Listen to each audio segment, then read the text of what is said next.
दोस्तों, ये कहानी है एक गुरु और शिष्य की। एक बार की बात है जब एक गुरु और उनका शिष्य कहीं से आ रहे होते हैं और रास्ते में अंधेरा काफी ज्यादा हो चुका था। सूरज कब का डूब चुका था।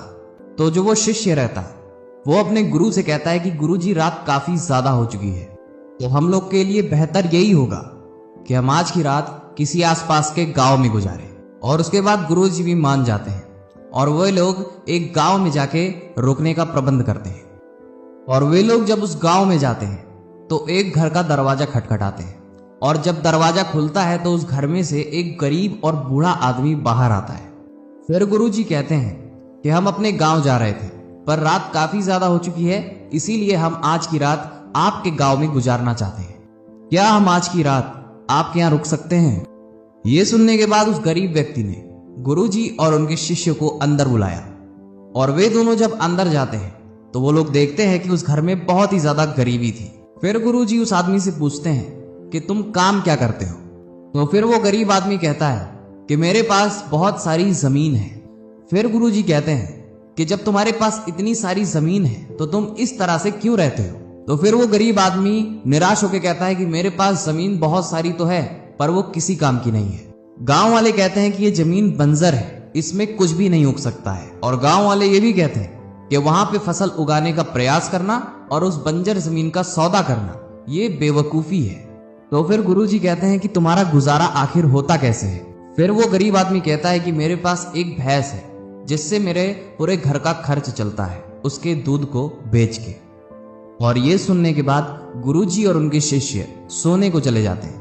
और फिर रात के जब 1-2 बज रहे होते हैं तब गुरुजी ने अपने शिष्य को जगाया और उस गरीब आदमी के भैंस को लेके गांव की तरफ निकल जाते हैं। तो फिर वह शिष्य अपने गुरु से कहता है कि गुरुजी, कहीं हम गलत तो नहीं कर रहे हैं? उस गरीब आदमी की रोजी रोटी इस भैंस से ही चलती है, वो भी हम छीन रहे हैं। तो गुरुजी ये बात सुन के अपने शिष्य की तरफ मुस्कुरा के देखते हैं और आगे बढ़ जाते हैं बिना कुछ बोले। और इस बात को देखते ही देखते 10 साल बीत जाते हैं और फिर वह जो शिष्य था वो बहुत बड़ा गुरु बन चुका था।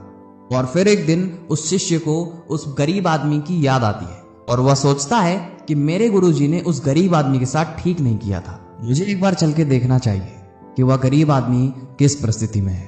और फिर वह शिष्य उस गांव में जाता है और फिर वहां पे पहुंचता है जहां पे वो लोग बसेरा किए हुए थे। और वहां देखते हैं उस झोपड़ी की जगह एक पक्का मकान खड़ा होता है।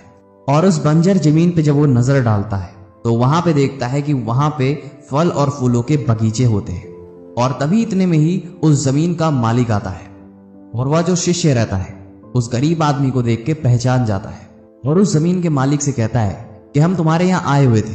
10 साल पहले की बात है जब हम लोग रात में रुके थे और मेरे गुरुजी ने तुम्हारी भैंस को अपने साथ ले गए थे। और उस जमीन का मालिक कहता है कि उस रात आप लोग कहाँ चले गए थे? और उसी रात मेरी भैंस भी गायब हो गई थी और फिर मेरे पास कोई रास्ता नहीं बचा। और फिर मैंने अपनी जमीन पे मेहनत करी और देखते ही देखते उसमें फल उगना, अनाज उगना चालू हो गया। और आज मैं इस गांव का सबसे बड़ा और सबसे धनवान आदमी हूं। और ये बात सुन के ही शिष्य के आंखों में आंसू आ जाते हैं अपने गुरुजी के लिए। और उस शिष्य को अपने गुरु की बात पूरे 10 साल बाद समझ में आती है, जिसकी वजह से वो भावुक होके वहीं पे रोने लगता है। इस कहानी से हमें सिर्फ एक चीज सीखने को मिलता है कि हमारे पास, हमारे आसपास बहुत सारी ऐसी चीजें हैं जिससे हम अपनी जिंदगी को बदल सकते हैं। बस सही समय पे सही चीज को पहचानने का हुनर होना चाहिए।